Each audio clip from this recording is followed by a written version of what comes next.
C92, it'll be fine. It's fine like this. Dude, whoa, dude. Okay, no, slow down. Yes! God, you're a fucking maniac. How's that?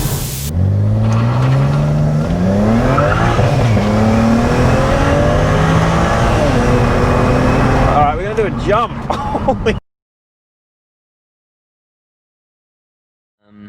You didn't. It's code CF33. That's the one that's come up, yeah, the new one that's come up. So there's that plus the DSE fault. Resetting the transmission adaptations, letting the car go to sleep, then clearing all the ECU, sorry, the DME fault codes and shadow codes, and then letting it go to sleep again. And it just won't clear. Yeah. Well, welcome back to CF33 Life.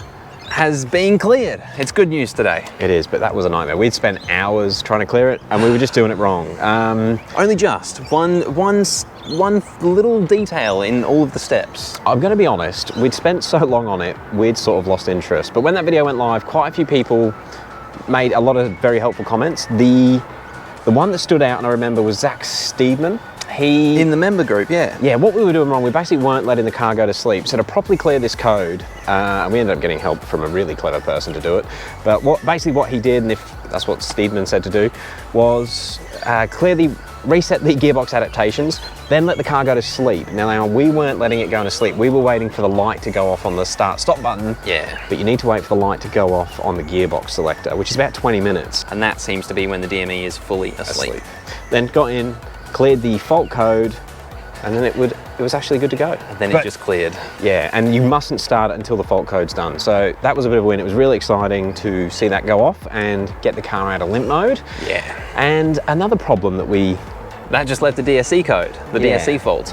Now, I'd read about it, and a couple of people made some comments in the last video in regards to tapping the DSC pump, and I didn't film it because I didn't think for 1 second this was going to work. So I literally, I got a large extension bar, 1/2 inch, and I just tapped the DSC pump motor, got in the car, turned it on, rolled 1 meter, and the DSC code was gone. So right now we have the $1,000 BMW 335 with no fault codes, no limp mode.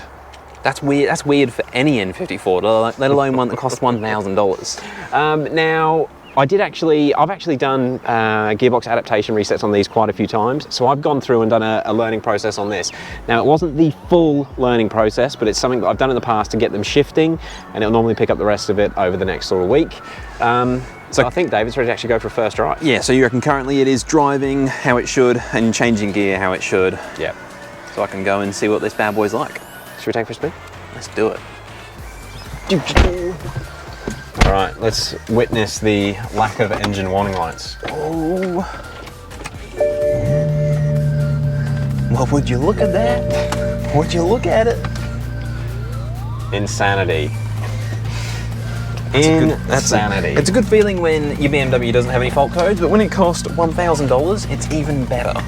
So, actually what we might do, we just make sure it does drive out the driveway okay. Yeah. Just in case the light comes back on or anything exciting. It has still got the engine cover off, so you can hear the injectors quite loud. And it is also running the JB4 again in map 2. Actually, we do need to put the engine covers back on and see how much quieter it gets. Yeah, because it's not a bad sounding engine, is it? I mean, you just get all that injector tick, so I think with the covers on it might be bloody good. No lights. It's going good so far. Everything. Not even a bulb out. Is it going to shift okay? Is it going to shift okay?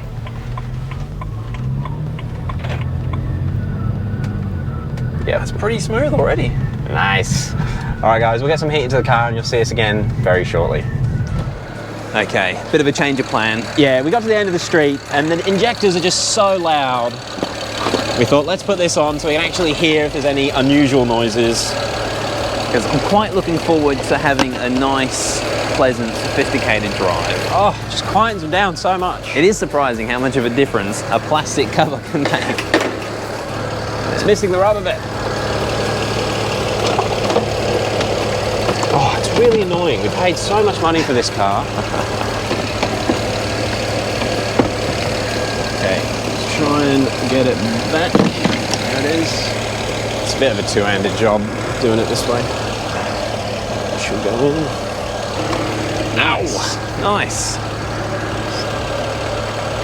Oh, finishing touch. All right, we'll see if it's a bit quiet. Now you just hear the wastegate rattle more. Oh yeah, that's better. Noticeably quieter.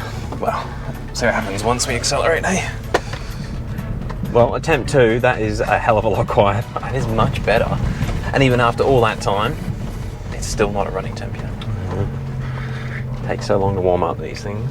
Okay, I'm looking forward to getting off the gravel. That is not bad. Oh, that's smooth. And quiet. How good is that? That is, what a buy.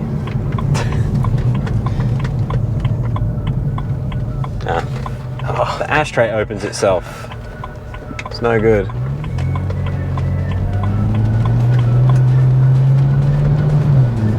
Okay. It's not bad. All right, we're gonna let it get up to temperature and then we'll give it some welly and we'll see what it actually goes like. Okay, so oil's up at about 75 degrees. We've been going for about 10 minutes. I think it's time for a roll on. You ready? No, it's not slow. That's enough. That's quick enough. That's quick enough. Slow down. Sorry. It felt good. It just felt clean. Did you realise how quick you were going? Yes. No, it just felt really. There was no hesitations. Well, there's a slight sputter at some point. I don't know what gear it was in. We still haven't changed the plugs, and we do want to at least inspect the plugs shortly. Because again, it's had that cylinder 6 misfire, so cylinder 6 plug's probably not the best.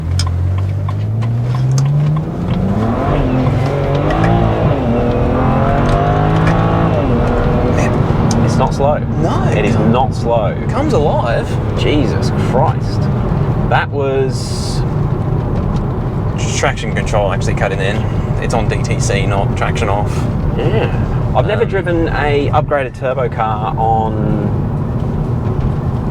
just map 2. Yeah, just to clarify, there was a couple of comments asking, or talking about MHDing this car, and yeah, it does not have any back-end flash, does it? No.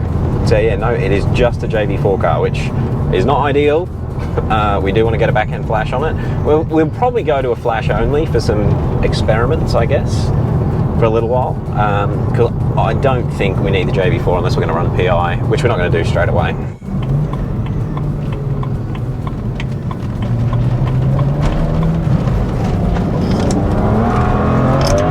Jesus! Well, sort of fucking... It spins the tyres so easily. Well, that was a weird feeling then, because it spanned 2 for a little bit, and then as it weight transferred, it spanned 1. So the revs were going all over the place, and the car was going all over the place. We need to find out if Matt ever drove this car in map 2. Because I know there's a lot of people that will go and get their cars set up, and I think this car was set up at Advan many, many years ago, like maybe 5 years ago, and it's just been set in map 1 and left in map 1. Imagine that. You've got all this, and you're only running map 1. Which is 13 PSI. It's been missing out. Oh, it's right there, isn't it? Oh, okay. Bit of a on the brakes there. Was a bit of a. Doesn't quite feel right. Bit of a shudder. Well, it wasn't not like a normal shudder, sorry, but it was pulling left. It felt like a bit of play in the front. Could be control arms. Probably. It's funny, when we had Phil's E46, we put that up on the hoist, made sure it was safe. It's fine. SE92, it'll be fine. It's fine like this. Dude, oh, okay, no, slow down. Yes! God, you're a fucking maniac. How's that? That was warp speed. That is good, isn't it? That definitely is 100 zone. I'm just gonna see if we get any the bob. Yeah, oh, you can hear the bob coming through, but it'd be good if you get some note as well.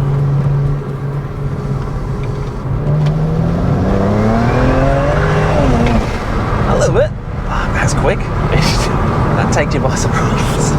It's got to be the quickest car in the world for $1,000. Right, here the wastegate's car. I'm gonna go from a dig. You go from a dig? Yeah. See what it's like, you know. God, that wastegate rattle is very loud. Ready? Ready.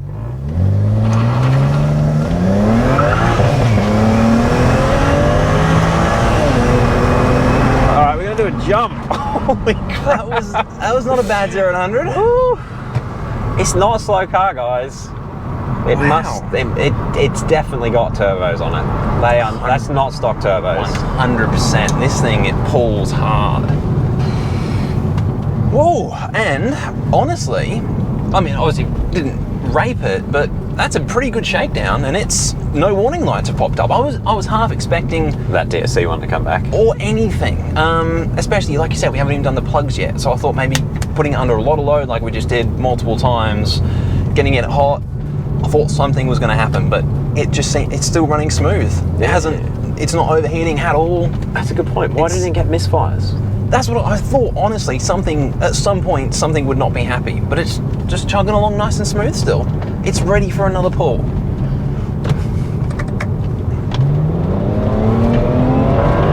Oh, I think it's getting quicker.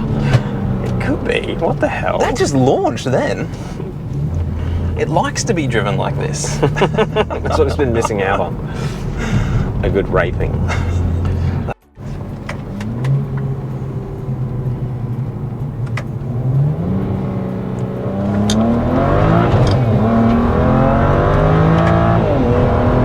Not a slow car. Holy crap. Ooh. Okay, there's something in the front end when you really load the front end up. Like braking? Yeah, and it's not a normal shudder. It's like a really rapid not a hesitation, like a vibration. But not your normal wobble that you get. Well, it could be control arm bushes, a very common problem.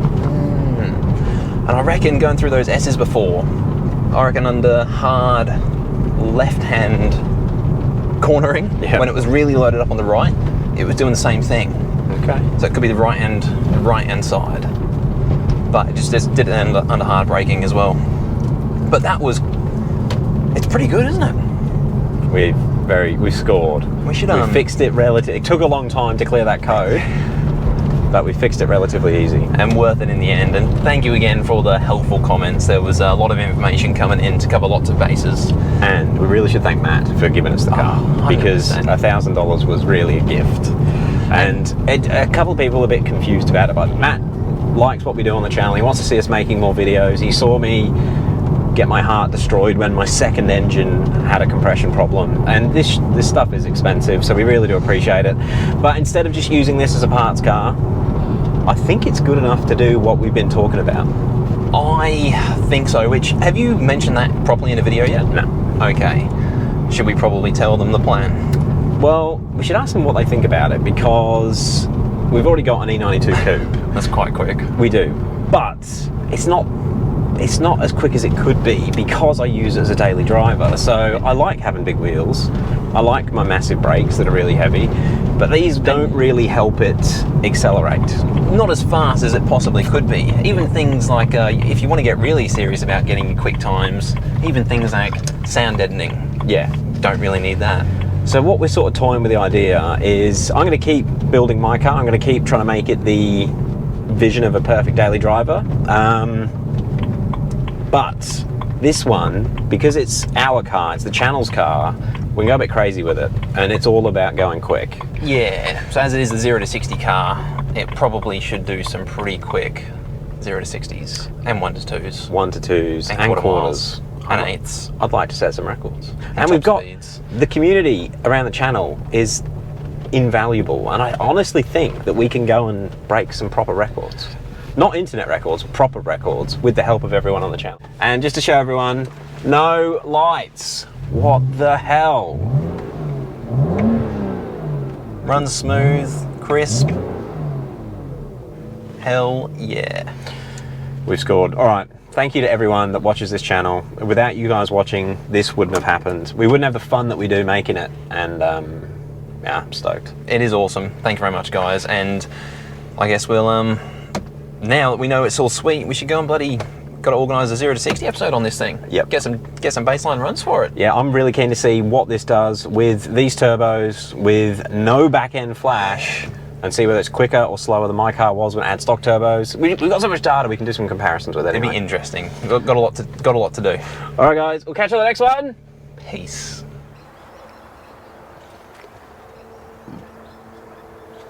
It doesn't even smell like oil. Work that out. I thought I could smell oil the first time we drove it, but maybe it was just because it'd been not driven ages. Yeah, and that's, I mean, she's got some temperature into her now. I mean, it just smells like... That was a proper spanking. It was good, wasn't it? But it copped it. When? Fire me up.